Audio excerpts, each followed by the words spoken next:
Your Honor, I am Attorney Ruth Restauro from the Center for Initiatives on Developmental Law. I am here as counsel of the 3 minor children. Thank you. Salamat kaayo, Attorney Ruth. Salamat kaayo, Mr. Chair. Gusto ko munang tawagin si Elias Jane. Jane, ikaw ay 16 years old, tama ba? 15 pa lang po ako. 15 lang. 15 years old ka, Oo Jane. po. Okay. At ikaw ba ay may asawa na? Oo po. Ilang taon ka lang nung nagkaroon ka ng asawa? 14 at yung asawa 18. 14 years old ka lang nung nagkaroon ka ng asawa. Oo. At ngayon ikaw ay 15 years old na. Oo. Ilang taon naman yung asawa mo? 18. 18 siya ngayon. 19 ngayon. Yung 19 pinaris kami ngayon. 18. So nung ipakasal kayo, 18 siya. Ngayon 19 siya.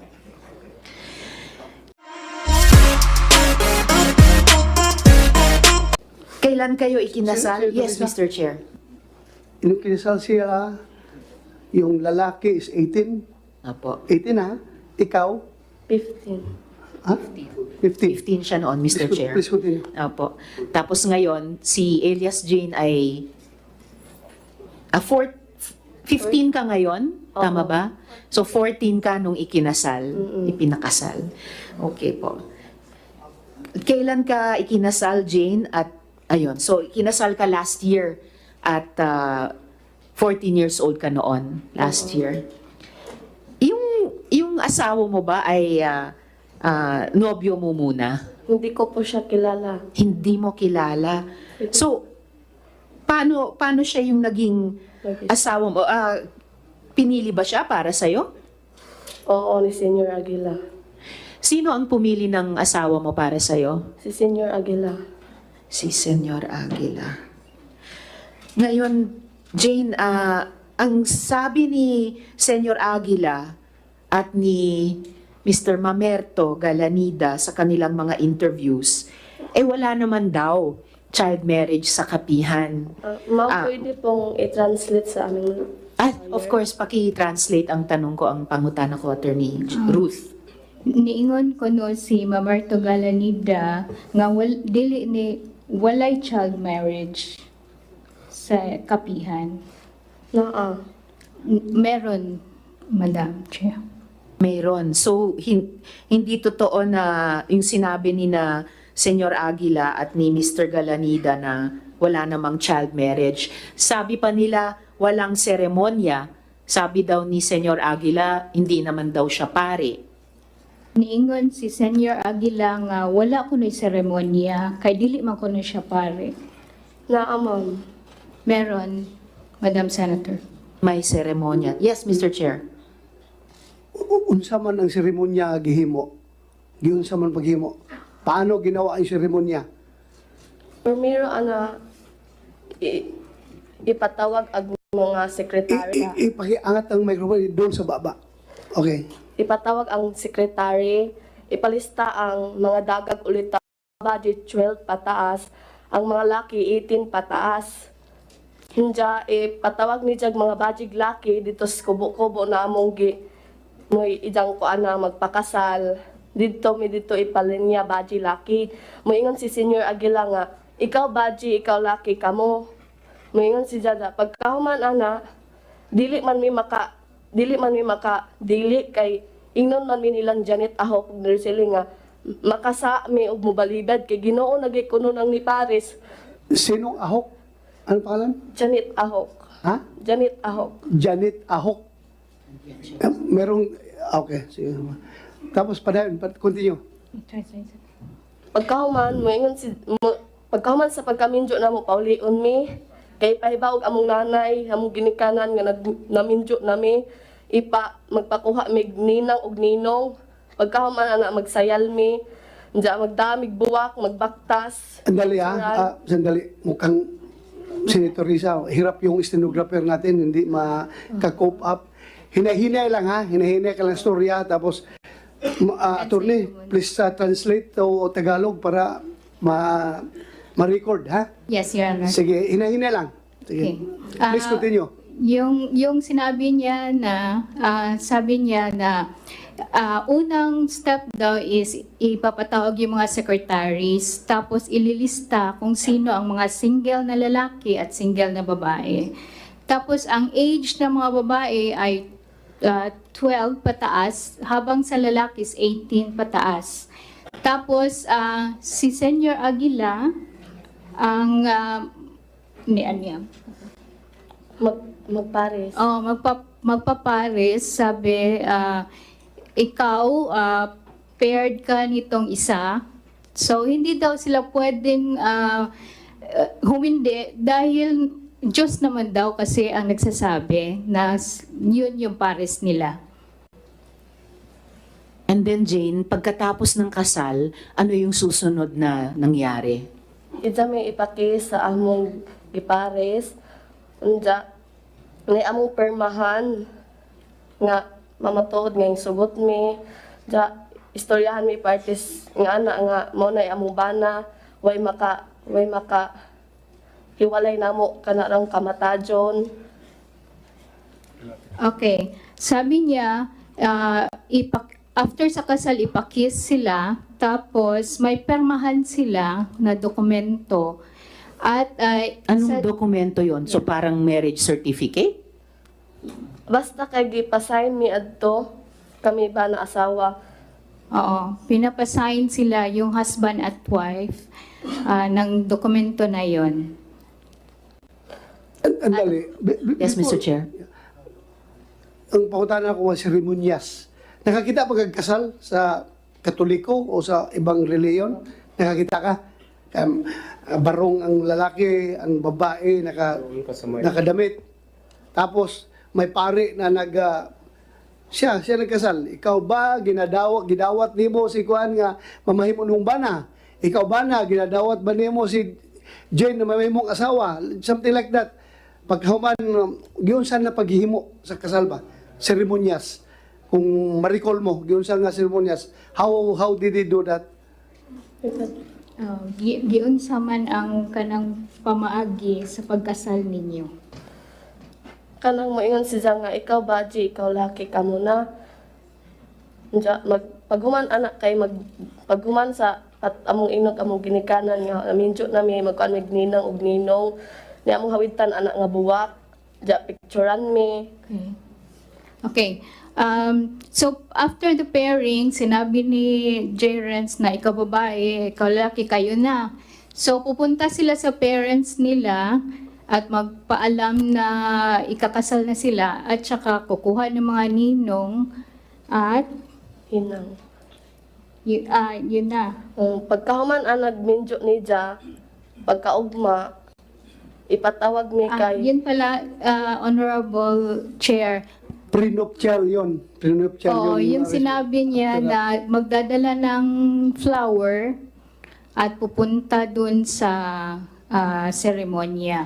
And then, pagkahuman sa among kasal kailangan magdog mi ana pauli.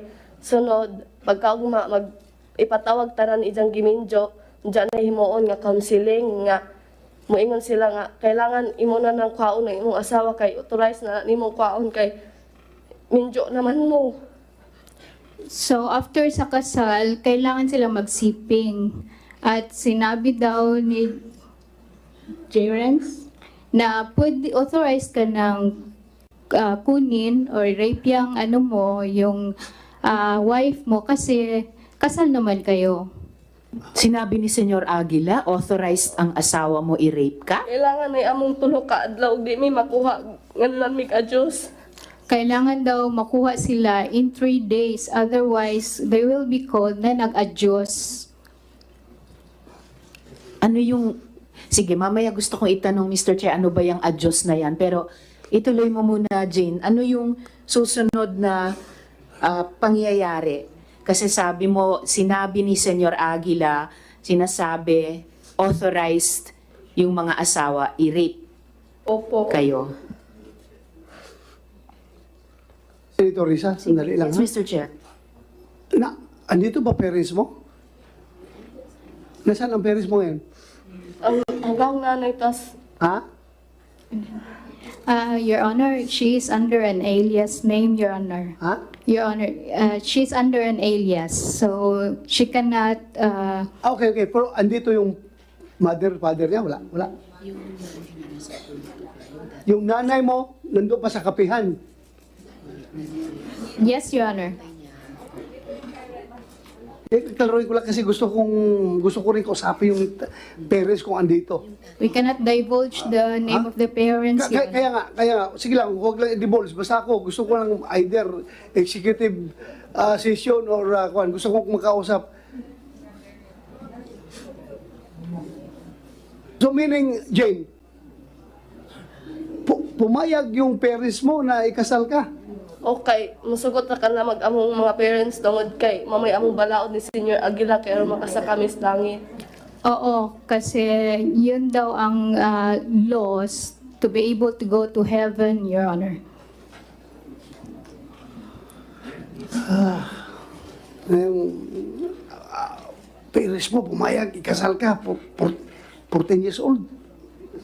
Pumayag siya. 14 years old ka, nung kinasal ka, di ba? Oo. Anong klaseng parents yun? Bahagi po yun, Mr. Chair, ng mga iniuutos ni Senyor Aguila. Please continue, Senator Risa. Salamat kaayo, Mr. Chair. So, ano yung sumunod na nangyari, Jane? Pagkatapos ng seremonya, pagkatapos ng sinabihan kayo ni Senyor Aguila na authorized kayong i-rape ng mga asawa nyo? Unsay nahitabo pagkahuman giingon ni Senyor Aguila nga authorized na ang inyong mga bana nga i-rape mo. Unsay nahitabo human? Gipaulit naman mi adto pagkahuman nila counseling. Pinauwi sila after the counseling, Your Honor. Tapos ganun yung laman ng counseling, yung ganung klaseng authorization. Tapos Jane, maliban dun sa asawa mo, meron pang ibang tao na nagtangkang makipagtalik sa'yo o nagparating na gustong makipagtalik sa'yo. Oo. Sino yung taong yun? Senior Aguila. Tapos, Yes, Mr. Chair. nakapagtalik kayo?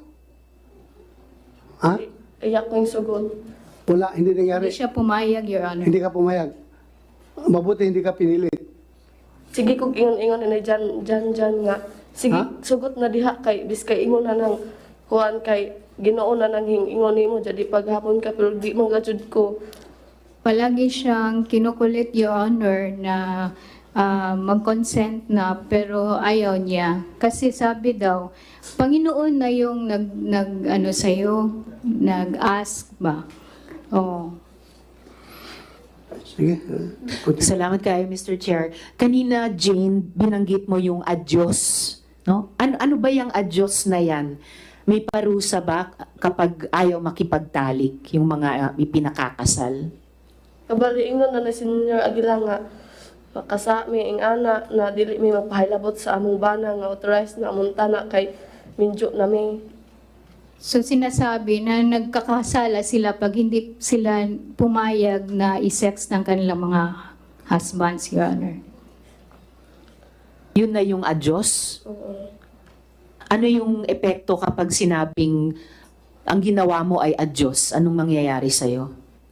Unsay may tabo ko, ingnon mo nga, nag-adjust ka. Karang matawag og adjust nang maglikay-likay kay imong bana di ka magpahilabot. Oh. Munay adjust sa amo. Kung giingnan ka nga, nag-adjust ka, unsa may mahitabuan na nimo. Kanang istoryahon mi ingnon mi nga ipasabot mi na ngaman kuno di kuno mi magpahilabot. Ng ana na impierno lay kuno mi ng ana mi. Kakausapin sila, Your Honor, sasabihin na maimpyerno sila pag hindi sila pumayag. So, kapag hindi nakipagtalik ay pupunta sa impyerno. Jane, sino ba si J. Renz Kilario? Ano ba yung pagkakilala mo sa kanya? Nagpaila si siya ang Ginoo nga mo mangluluwas. Nagpakilala siya na siya yung Panginoon at Savior nila, Your Honor.